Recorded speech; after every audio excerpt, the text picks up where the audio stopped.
नमस्कार, मी पंजाब डक. आज आहे 3 जुलै 2025 आणि मी माझ्या शेतामध्ये सोयाबीनच्या शेतामध्ये 25 जूनला ही पेरणी केलेली होती. पाहू शकता कशी जर्मिनेशन झालं आहे, कशी उगम शक्ती झालेली आणि या ठिकाणून महाराष्ट्रातल्या शेतकऱ्याला अंदाज देणार आहे. आज आहे 3 जुलै 2025. राज्यामध्ये सांगायचं झालं तर पूर्व विदर्भ आणि पश्चिम विदर्भ म्हणजे ह्या 6-5-11 जिल्ह्यामध्ये भाग बदलत पाऊस पडणार आहे.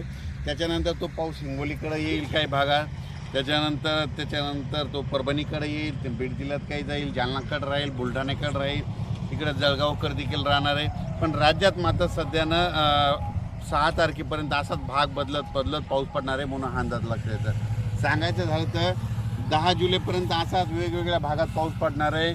सर्वदूर पडणार नाही म्हणून हे सर्वांनी लक्षात घ्यायचं. जिकडे पडला तिकडेच पाऊस पडणार आहे. ज्यांना सोडून दिलं त्यांना सोडून देणार आहे.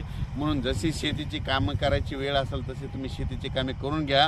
कारण की राज्यात असं सध्या तरी सर्वदूरचं वातावरण नाही, फक्त जास्त वरून राज्याची कृपा मात्र नागपूर, वर्धा, भंडारा, यवतमाळ, त्याच्यानंतर अमरावती, अकोला, बुलढाणा, त्यानंतर जळगाव, त्याच्यानंतर इकडं धुळे, नंदुरबार या भागाकडे जरा वरून राज्याची जास्त कृपा आहे. सध्या तरी पाऊस 10 तारखेपर्यंत त्या पट्ट्यामध्येच पडणार आहे आणि त्याच्यानंतर थोडाफार ते पाऊस काय होईल हिंगोलीकडं, नांदेडकडं, त्याच्यानंतर परभणीकडं, त्याच्यानंतर बीड जिल्ह्यात काही भागात, त्याच्यानंतर नगर जिल्ह्याच्या काही भागात, त्याच्यानंतर इकडं संभाजीनगरकडं, जालन्याकडं, बुलढाण्याकडे असा पडणार आहे म्हणून हा अंदाज लक्षात येतात. पण राज्यात तरी सध्या सर्वदूरचं वातावरण नाही, फक्त विखुरलेल्या स्वरूपातच पाऊस पडणार आहे, भाग बदलतच पडणार आहे.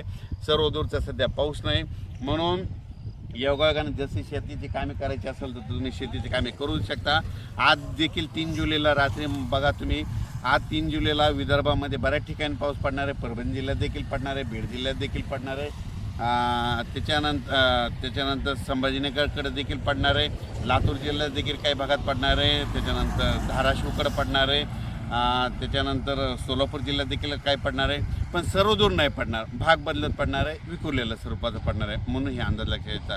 त्याच्यानंतर राज्यात हे जे वारं चालू आहे हे काय होणार तुम्हाला सांगतो. हे वारं कशामुळे चालू आहे तर काय झालं म्हणजे जे 3 कमी दाबाचे पट्टे म्हणजे 3 लो प्रेशर आहेत हे काय होईल की ते नागपूरहून वर्धाहून त्याच्यानंतर इकडून भंडाराहून अमरावती, लगेच बुलढाणा असं करत जळगाव हे MP राजस्थानकडे चालले. तिकडं जास्त जात असल्यामुळं आपल्या महाराष्ट्रामध्ये हे पाऊस जास्त सर्वदूर नाही.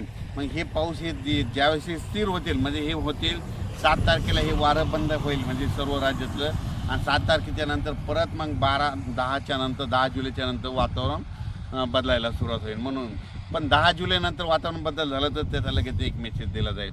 पण सध्या तर राज्यात विखुरलेल्या स्वरूपाचा पाऊस आहे. शेतीची कामं करून घ्या, खुरपणी करून घ्या.